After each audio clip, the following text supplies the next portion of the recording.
At the start of the 20th century, more than 100 years in the past, but still just within living memory, the world was different, truly foreign to modern eyes. The prosperous nations of Europe basked in the last years of peace among themselves, a near century with no great European war. America was a world power in the making, and a nation that looked in on itself, expanding in wealth and population within a continent isolated by great oceans. Most of the rest of the world was either part of a European empire or only semi-independent, poor, underdeveloped, and dominated by the industrialized countries. People were not static. Millions were making long voyages, lasting weeks or months, by steamship.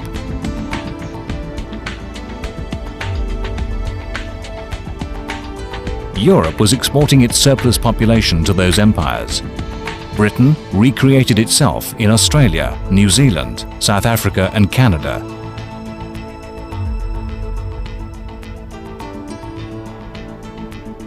Europe's poor, muddled masses headed west to the New World and the dream of America. Asian peoples were spreading across the Pacific and into Africa.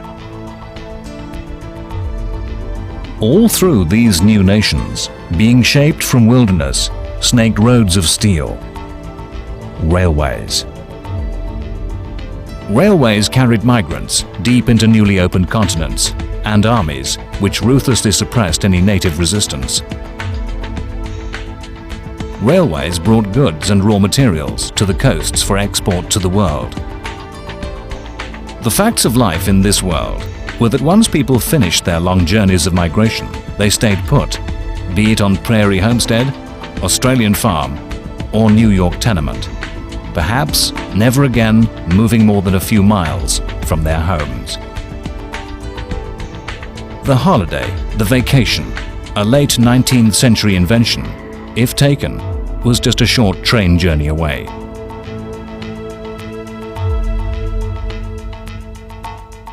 In 1903, a timeline of history began that would sweep this way of life away forever. When Americans, Wilbur and Orville Wright, first flew in 1903, they made real a dream of flight thousands of years old. But while men may have dreamed of flying, they never imagined Concorde or the Boeing 747. Never thinking that within 60 years of the Wrights' first flight of a few feet, millions of ordinary people would be traveling thousands of miles, some faster than a rifle bullet, many for little extra than the cost of a meal. A new frontier opened. Rapidly, aircraft flew faster, higher, and further. Every week, it seemed, a new record was broken. Large cash prizes were offered to the winners of air races, or for the first aviator to make some particular flight.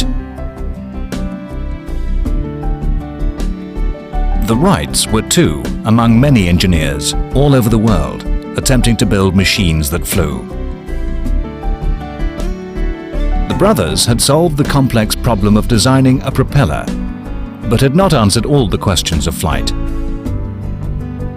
Different ideas from different engineers had to be combined to make a reliable and successful aircraft. France held the early lead in the technology of flight. Louis Blériot, a French engineer and the first to fly across the English Channel, designed powerful engines to drive fast, agile monoplanes rather than clumsy biplanes. Other French engineers realized that it would be more efficient for the engine to pull the plane from the front rather than push, unlike the Wrights, who placed both propeller and engine behind the pilot.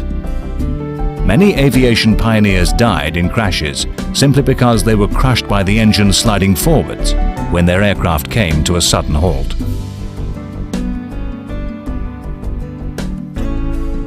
The Wrights had steered their aircraft by twisting the wings.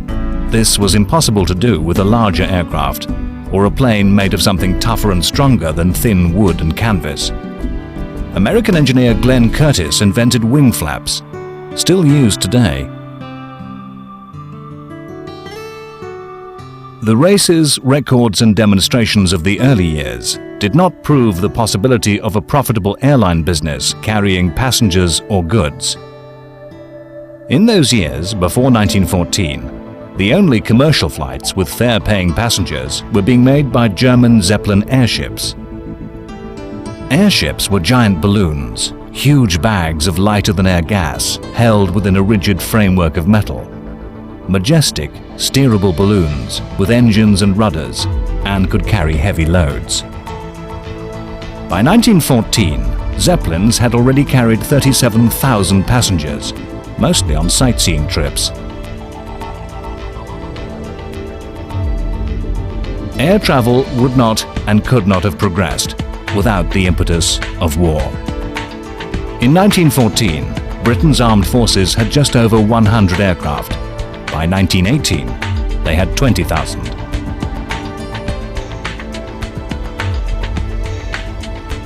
The war years saw aircraft become capable of flying at speeds and over distances and carrying loads unimaginable in the last year of pre-war peace.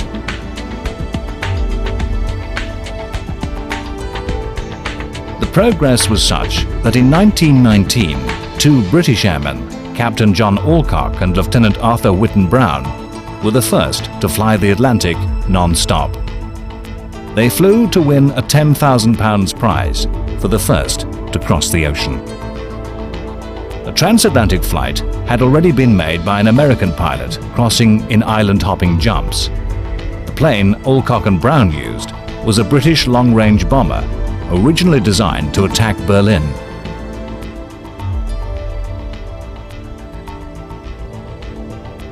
After the Great War, a vast surplus of ex-military machines and trained pilots made flying cheap. The flights were not usually for travel, but entertainment. Flying circuses. The barnstormers toured America and Europe, offering short flights for a few dollars or pounds.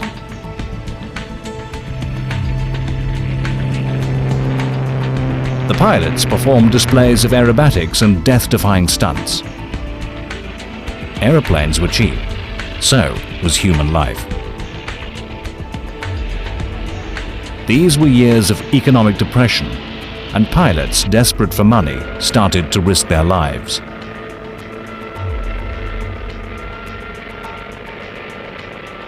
Walking on wings, making dangerous low-flying maneuvers, and at the most extreme, deliberately crashing old, cheap aircraft.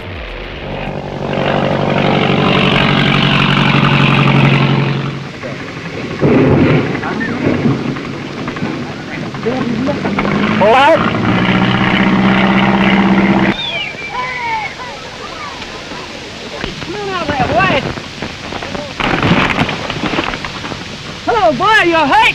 None of that. Oh, boy, that's a good one.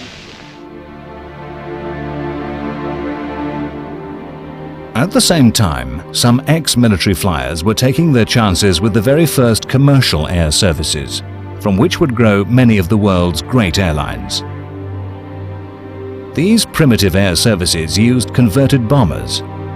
It was in fact then almost impossible to make money from carrying passengers. No converted military aircraft was large enough to carry a profitable load of people. An ex-bomber flight from London to Paris charged £42 a head, then more than half the British average annual income. Such journeys were made for adventure and status, rather than for speed or convenience.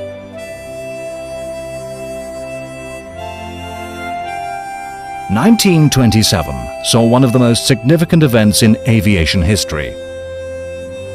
American Charles Lindbergh flew alone, non-stop, from New York to Paris. So great is Lindbergh's legend that many think him the first to fly the Atlantic. He was not. Nearly 80 had crossed the ocean before, and not all were daring pilots. Many were passengers, in comfort, aboard airships. Lindbergh flew to win a $25,000 prize. It was a dangerous flight. 2 weeks before Lindbergh, two of France's most popular star airmen vanished, attempting the crossing. Navigation was difficult. Lindbergh could easily have become lost and disappeared like other flyers. He had to fight intense exhaustion. He pushed his plane, himself, and his luck to the edge of disaster. Lindbergh had star quality. He was good-looking, clean-living, non-smoking, non-drinking, non-dancing, out of step with the decadence of the jazz age. He had charm and a modest confidence, described as the son any American mother would want. Lindbergh's charisma persuaded America to embrace the aeroplane. He convinced ordinary Americans that flying was safe and a good thing, the modern way to travel. Lindbergh toured the world as the champion of aviation. It was said that whatever town he visited promptly built an airport. He was hired by airlines to survey new routes and fly new aircraft. His flights always the intense focus of the media. Contact. Contact.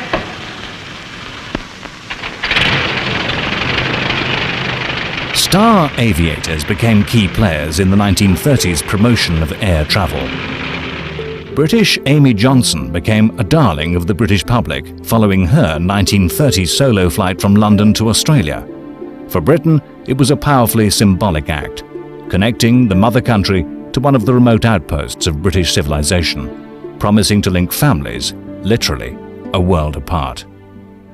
I bring messages from the people of England to the people of Australia, and I shall be very, very happy if this flight of mine can bring together people so far apart, but so near together in fellowship and friendship and everything except mileage.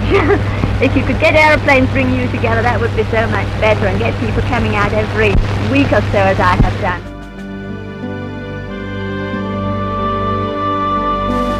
American Amelia Earhart was another star of the campaign to popularize flight. Some historians claim Earhart, unlike Lindbergh and Johnson, lacked what in time would be called the right stuff, and was not the daring aviatrix the media presented. Even then, the famous had publicists, and Earhart was deliberately promoted as the female Lindbergh. Earhart's breakthrough to fame, a flight from America to France in 1928, as the first female pilot to fly the Atlantic, has been called a publicity stunt. The truth was that she was really a passenger, at best a co-pilot for the easier part of the flight.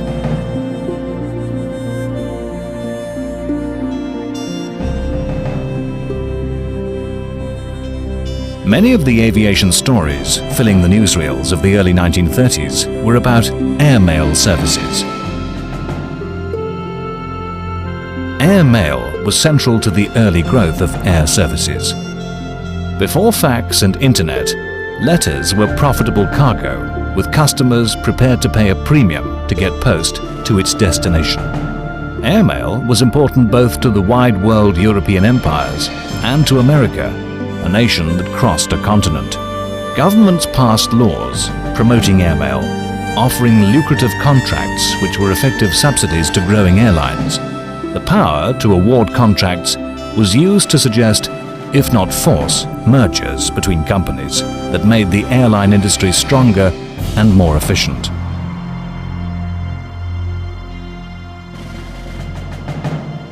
Imperial Airways, an ancestor of British Airways, was created this way.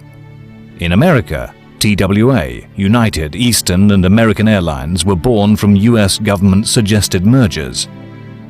In Australia's spaces, a regional carrier, Qantas, grew to national dominance from a base as the government's preferred mail carrier.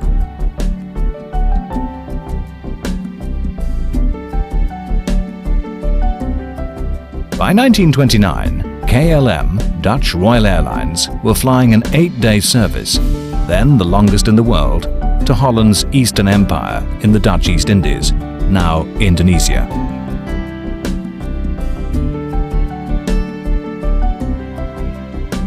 Mail contracts fed innovation and invention, such as this creation of extra carrying capacity with gliders towed by the mail plane.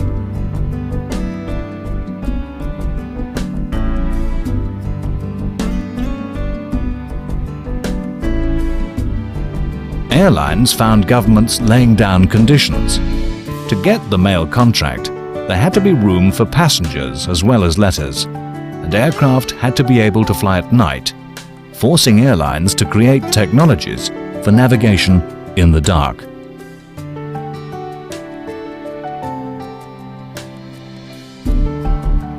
The strength of America's new airlines fed a furious growth in innovation by America's aircraft manufacturers.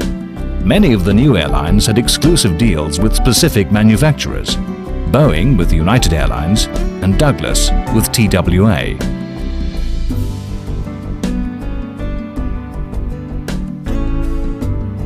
A forgotten part of aviation history is that the Ford Motor Company was an early player in aircraft manufacture. It was an ambitious plan by Henry Ford to bring the principles of the mass assembly production line, which had brought motoring within the reach of ordinary people, to the building of aircraft.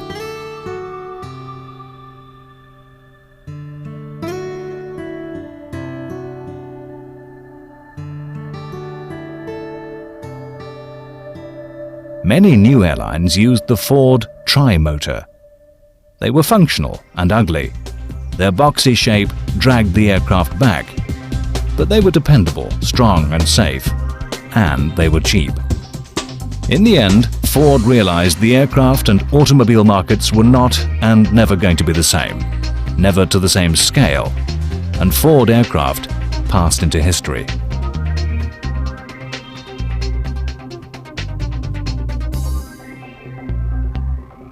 Airliners of the 1930s had a competitor offering a far more comfortable ride, the airship. In a time when airliners could not carry enough fuel to cross oceans, those journeys could be made by airship.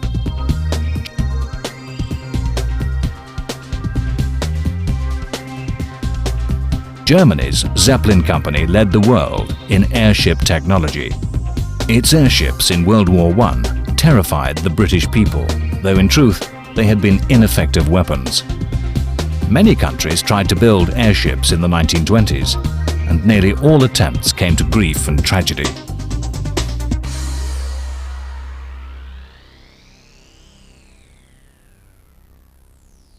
Britain's airship program, designed to carry mail and important passengers around the empire, ended with the crash of airship R101 in October 1930. It was R101's maiden flight. She was to fly to India with a party of senior British officials, including British Secretary of State for Air, Lord Thomson.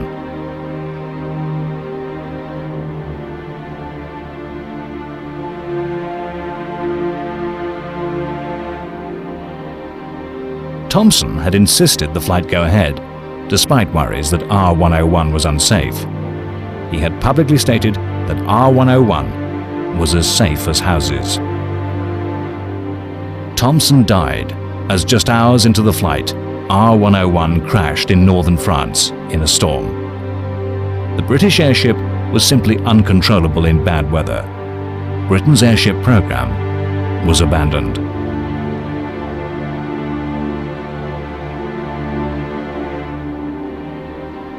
France gave up on airships after a similar disaster in 1923. Italy, after an Italian airship crashed in an Arctic flight. America had concentrated on military airships and also suffered a series of disasters through the 1930s. The key danger was the gas used to lift airships. This was hydrogen, the lightest of all chemical elements.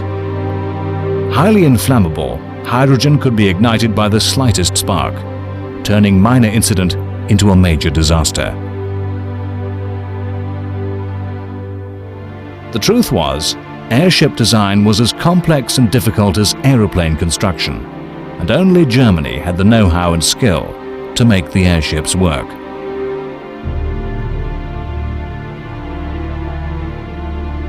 Graf Zeppelin was one of the largest machines ever to fly. 4 times the size of a modern Boeing 747. Launched in September 1928, the airship was a focus of German national pride, financed by a public share issue enthusiastically taken up by ordinary Germans. Graf Zeppelin was built to fly the Atlantic, carrying 20 passengers in extreme comfort, in warmth and quiet, in large cabins, vastly superior to the noisy and cold passenger aeroplanes of the time.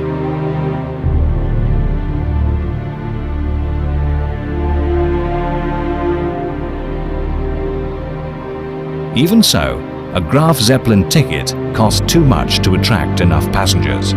There was not enough demand for luxury travel between Germany and America at the cost Graf Zeppelin charged.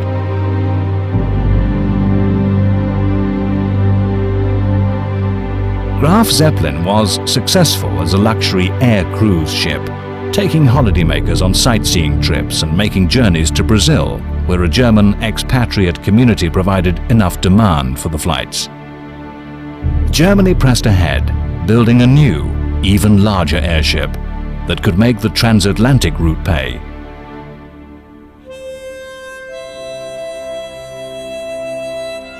This was Hindenburg. Hindenburg was state-of-the-art, powered by new, efficient diesel engines and designed to be lifted aloft by a new gas, helium. Helium was safe, nearly as light as hydrogen, but non-flammable. But helium in the 1930s was regarded as a strategic secret, as sensitive and closely guarded as nuclear materials in the early 21st century.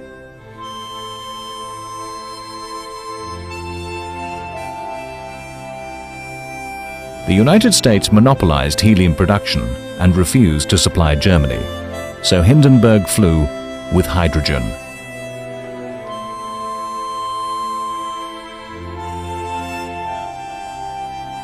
After 10 successful trips, Hindenburg exploded in flames as she came into land at New York. Static electricity in the air created sparks which caused the hydrogen to explode.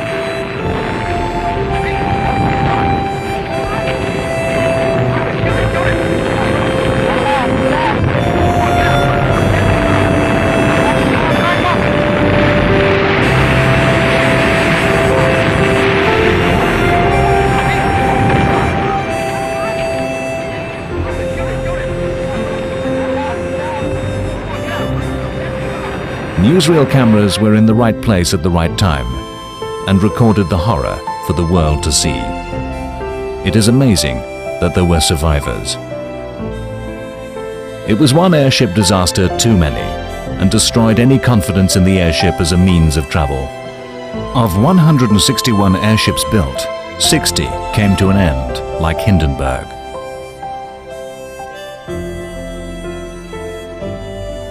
The airship was never going to provide the basis for the mass air travel the world enjoys today, never have been capable of the speed provided by modern aeroplanes. A what-if of history is that without the Hindenburg crash, giant airships lifted by helium could possibly have found a niche market as aerial cruise liners. With the end of the airship, another romantic form of aviation came to provide a way of crossing the oceans by air. This was the flying boat. The 1930s have been described as the short but glorious golden age of the flying boat. While flying boats could not land anywhere on just any patch of water under any condition, they were still thought a safe way to cross wide expanses of water. Their big boat hulls had lots of space, which made them places of luxury when compared to land-based airliners of the time. Flying boats could visit the exotic remote corners of the Earth without the building of expensive airfields, go to places that even large ships could not.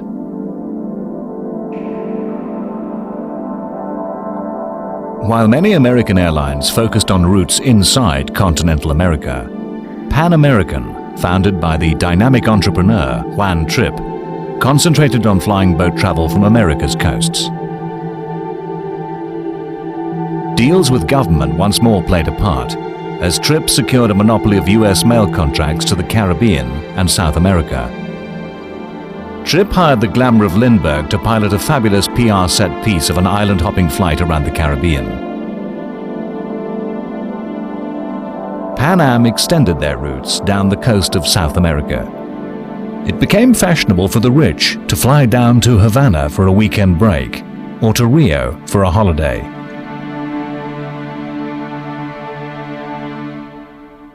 Here's a picture from the other side of the world, from Latin America. Probably the gayest of all carnivals, the wildest of all festivities is the annual fiesta in Rio de Janeiro. Who wouldn't be in Rio at carnival time?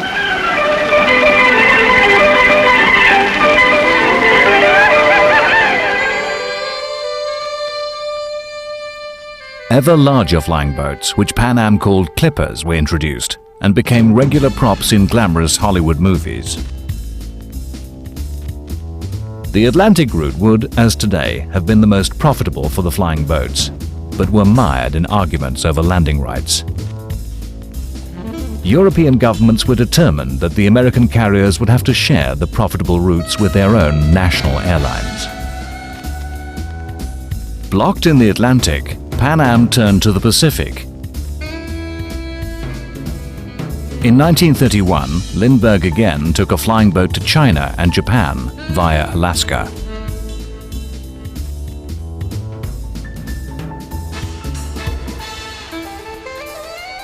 A new route was planned across the Pacific via Hawaii to America's possessions in the Philippines, and then to Hong Kong.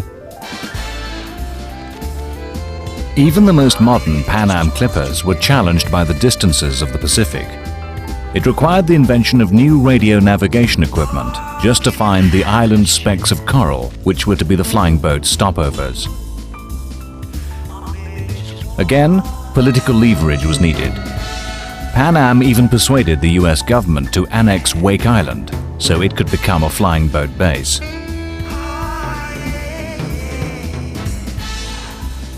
When the first Pan Am scheduled flight crossed the Pacific in 1936, it was a dramatic shrinking of the world.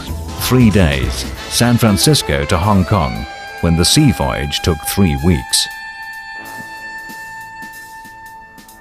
The flying boats were still not the aircraft to bring the mass travel enjoyed today. To pay the return fare from California to the Philippines, the average American would have to work for a whole year. Even though Germany was heavily committed to airships, in 1929 it launched the Dornier DOX, a giant flying boat capable of carrying 169 people, a record passenger capacity that would not be beaten for more than 15 years. The plane had to be built in Switzerland, as under the post-World War I Versailles Treaty, Germany was forbidden to build such large aircraft. The DOX was a heavy plane. The builders struggled to find engines powerful enough and economical enough to make it a commercial success. Only 3 were built. Historians call the DOX a plane ahead of its time, and, despite its weaknesses, one of the most remarkable flying boats ever built. Germany and France operated flying boats to the Mediterranean and made the South Atlantic crossing to South America. To prove that landing on water was not an easy answer, the problem of finding useful places to refuel had to be solved by Germany, creating ships which would meet their Brazil-bound services in mid-ocean.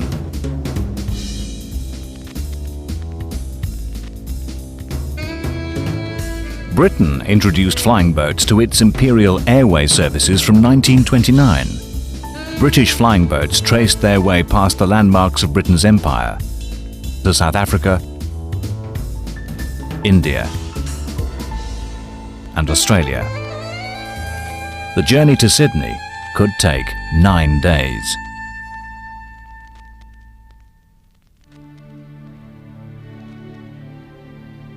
In many ways, the glamour of flying boat travel was a PR front. Many passengers, even then, once the initial excitement of flying was exhausted, described their trips as numbingly boring, of flying, flying, and flying, shut in a metal box.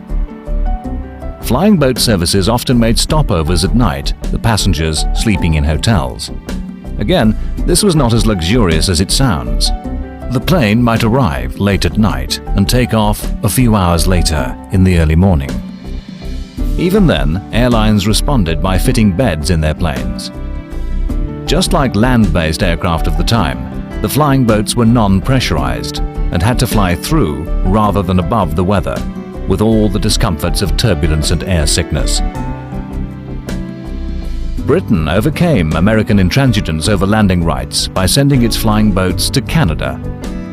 It was 4 years after the Pacific was crossed that the political obstacles to transatlantic flights to America were removed. In May of 1939, Pan Am sent its first scheduled clipper service from New York to Lisbon, Portugal, and Marseille in France. Even then, it was realized the market for air travel could be best made to pay by large aircraft. And Pan Am ordered the largest airliners to take to the air until the 747 more than 40 years later. At about the same time, Britain was introducing its own large Empire flying boats. The flying boat age was in fact nearly over. Already, Germany was building land-based aircraft that could fly non-stop from Germany to New York. Only American refusal to grant the Germans landing rights, effectively protecting Pan American, prevented the establishment of a regular commercial service. The German aircraft were just one of a number of airliners built in the late 1930s that were the result of a decade of progress. In the early 1930s, many new airliners were built as biplanes. Airliners with perhaps wooden skeletons made strong by taut cables over which might be stretched fabric, much like the very first aircraft of the Wrights. This was not simple backwardness. Biplane aircraft could support a bigger hull. This meant a bigger load could be carried with more space in the cabin. Biplanes were slow and ungainly, but the cabins had room for padded vibration-dampening seats rather than hard wicker chairs. There was space for beds, kitchens, and more passengers. Each new airliner to emerge in the 1930s had ever more powerful engines, which meant fewer engines were needed, cutting vibration and noise, and making the plane fly faster. A key new science of the interwar years was aerodynamics, the study of the way air flows past objects at high speed, and how those objects can be shaped to make that airflow smoothly and efficiently. Aerodynamics was applied to cars and trains as a part of style, of fashion. But in truth, road and rail speeds were not high enough for streamlining to make anything but the slightest of difference. With aircraft, the science of the wind tunnel was to prove its worth. All through the 1930s, the great goal of airlines and builders alike was to make a profit from passengers alone and to dispense with reliance on mail. This became more important when, in 1934, a new American president, Franklin Roosevelt, reversed US policy and decided to effectively nationalize airmail and use government-owned aircraft. To provide anything like a modern airline service, planes now had to be faster and capable of flying in all weathers, day and night, to be reliable and easily serviced. Money could only be made from passengers by keeping aircraft in the air for longer. Letters do not mind waiting a few hours for the weather to clear. Business travelers with appointments to keep demand reliability. Flying had to be a more pleasant experience. It had to be comfortable to fly. In 1931, Boeing introduced what in time would be called the first modern airliner, the 247. A child of the 21st century, asked to draw an airliner, might still draw something that looks like a Boeing 247. The plane was a fast monoplane, all metal, streamlined, and made use of the most modern engines. But the 247, despite its advantages, was not as commercially successful as Boeing had hoped. This was because in 1934, a competitor arrived which was simply so much better. This was the Douglas DC-3. The aircraft had all the technical improvements of the 247, but was larger. It could carry 40% more passengers, and, designed for mass production, it could be made cheaply. The DC-3 was easily serviced and repaired, kept flying, and kept earning money. Ticket prices could fall, yet profits increase. By 1939, airlines in the United States carried 3 million passengers per year, 9 out of 10 on the DC-3.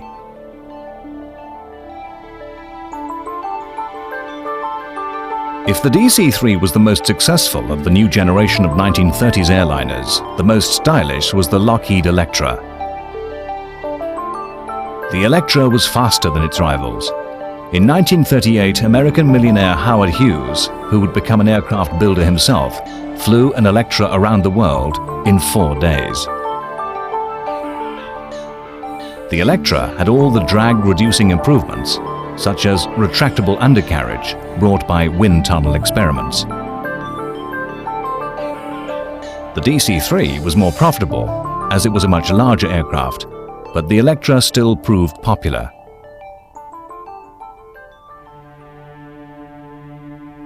An Electra made one of the most significant flights of history, carrying British Prime Minister Neville Chamberlain to meet Adolf Hitler in 1938. Air travel changed the way nations did deals with each other and shaped history. World War I began and ended in a traditional 19th century way. In 1914, leaders of the great powers had communicated with each other by telegram and notes handed over by ambassadors. The war ended with the formal setup of a great peace conference. Between the wars, air travel brought a new way for statesmen to do business. The International Summit Crisis Conference, now a familiar part of the relationship between the world's powerful. Nazi dictator Hitler used air travel as part of his propaganda image, that of a man of the future. Newsreels regularly showed him flying. In 1938, Nazi Germany threatened war in Czechoslovakia. Europe's leaders responded by meeting face-to-face in Munich, Germany. When the British Prime Minister departed for Munich, it was the first time the 70-year-old in his 19th century clothes had flown. Chamberlain made 2 flights to meet Hitler, flying back to London to discuss the crisis, and returning to Germany to meet the Nazi leader once more. On the steps of a Lockheed Electra, Chamberlain waved a sheet of paper on which Hitler promised never to go to war. And here is the paper which bears his name upon it as well as mine.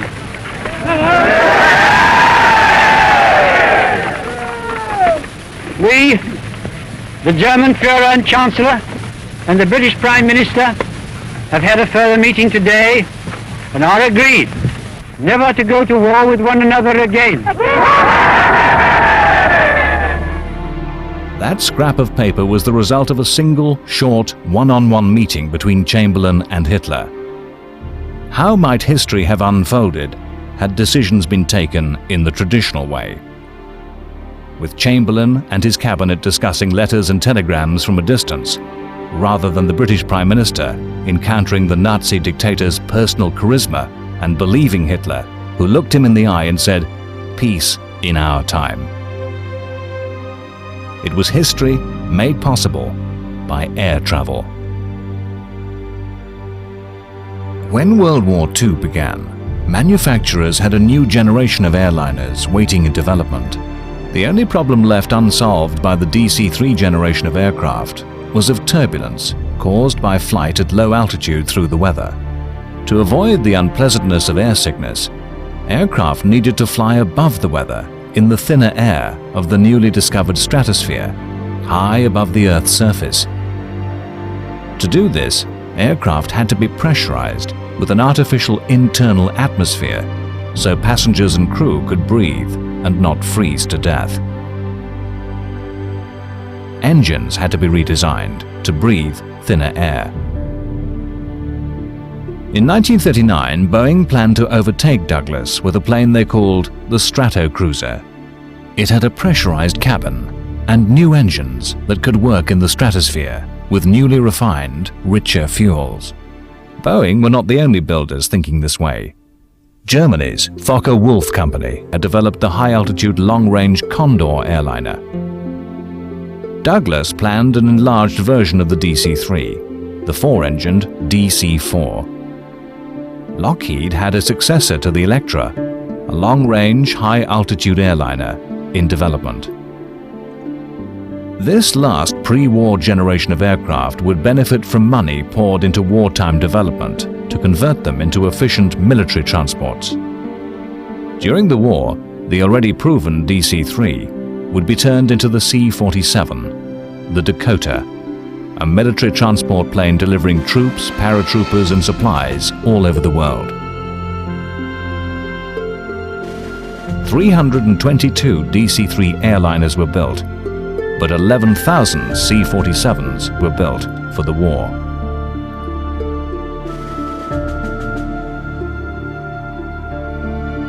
The fact that so many aircraft were built for the war meant manufacturers rose to previously unimaginable levels of expertise in building planes quickly and cheaply. Designers of both planes and engines learned how to solve problems fast.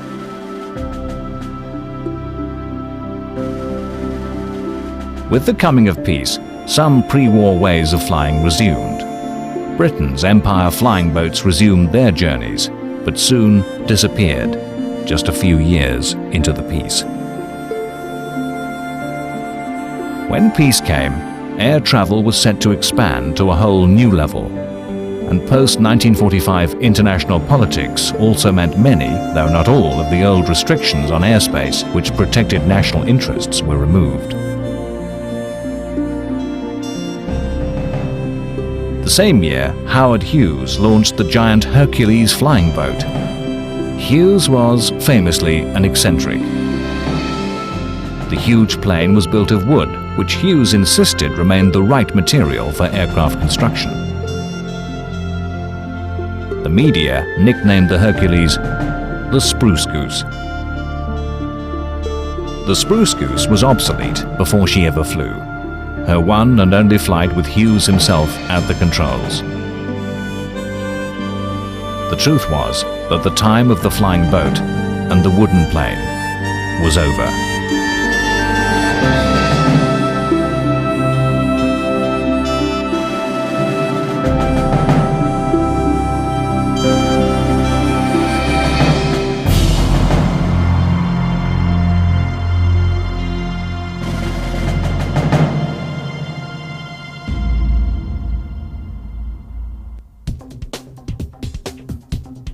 The immediate post-war years were the time when the propeller-powered airliner evolved into its ultimate form. Piston-driven propeller engines had become virtually as powerful as the laws of physics would allow. Airliners could now fly across oceans and continents without stops. They could fly at high altitude. They brought levels of comfort and speed that could finally beat anything ships or trains could offer. With the peace, the generation of airliners that had been waiting in 1939 and had matured during the war took to the air.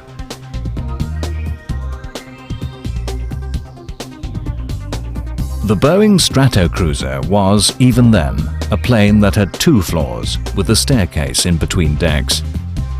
The post-war Stratocruiser was a passenger fuselage between the wings, tails and engines of the B-29 Stratofortress, a bomber designed to cross the vast spaces of the Pacific above the operational altitude of Japanese fighters. The Douglas DC-6 was originally developed as a long-range, large-capacity military transport and grew out of an enlarged DC-4, which was itself an enlarged 4-engine version of the DC-3. The definitive aircraft of the prop-liner age was the Lockheed Constellation. First on the drawing board in 1939, the aircraft had been enlarged and improved as a military transport during the war.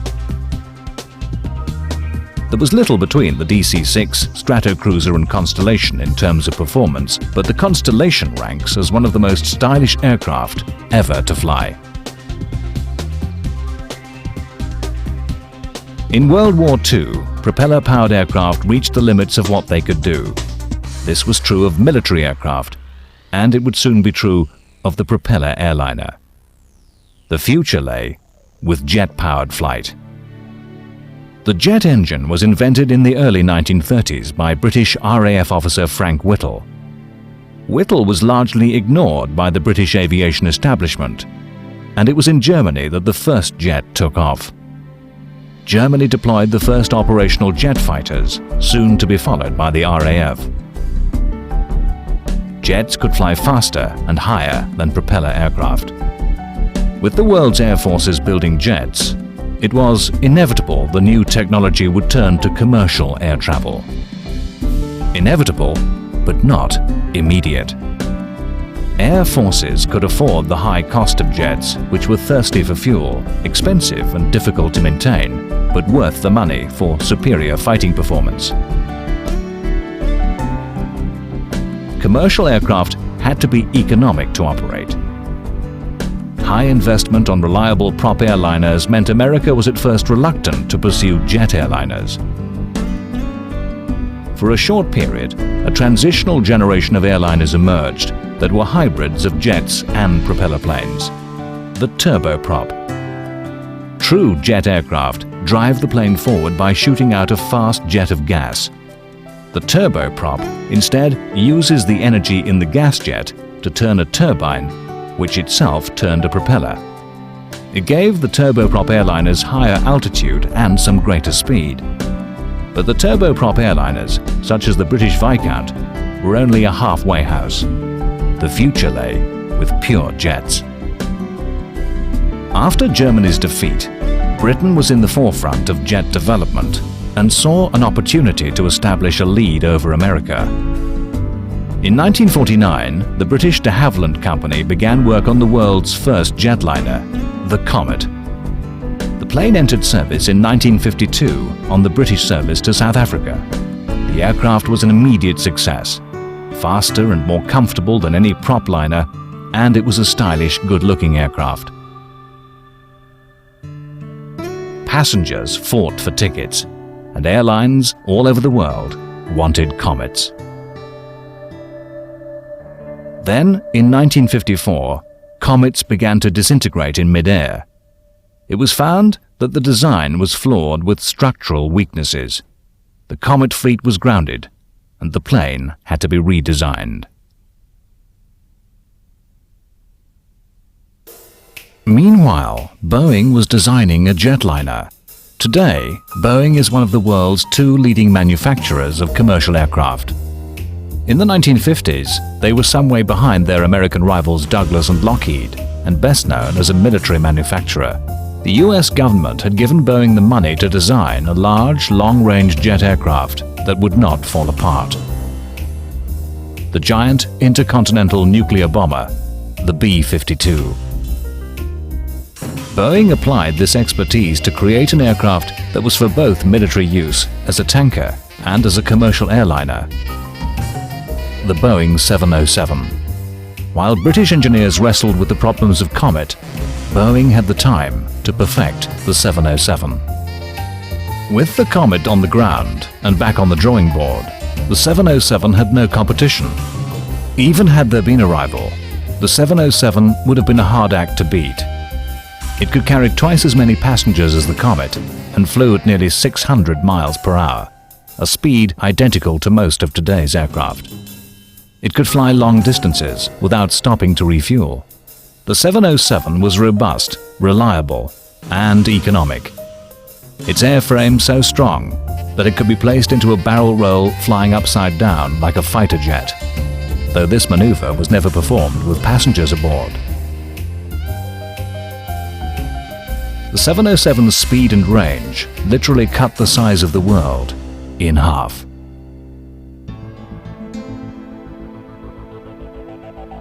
The first 707s entered service in 1958 and immediately dominated the market. The year before the 707 flew, the number of passengers crossing the Atlantic by air had already overtaken those traveling by sea. Already, some airlines were contemplating an uncertain future, worried there would be more seats on planes than they could fill. Prices for air travel began to fall, and the industrialized world was riding a wave of prosperity. Its people were richer than ever. Cheap air travel was to become part of this new lifestyle. In less than 60 years, the world has gone from being flightless to standing on the edge of a new age, the age of mass air travel.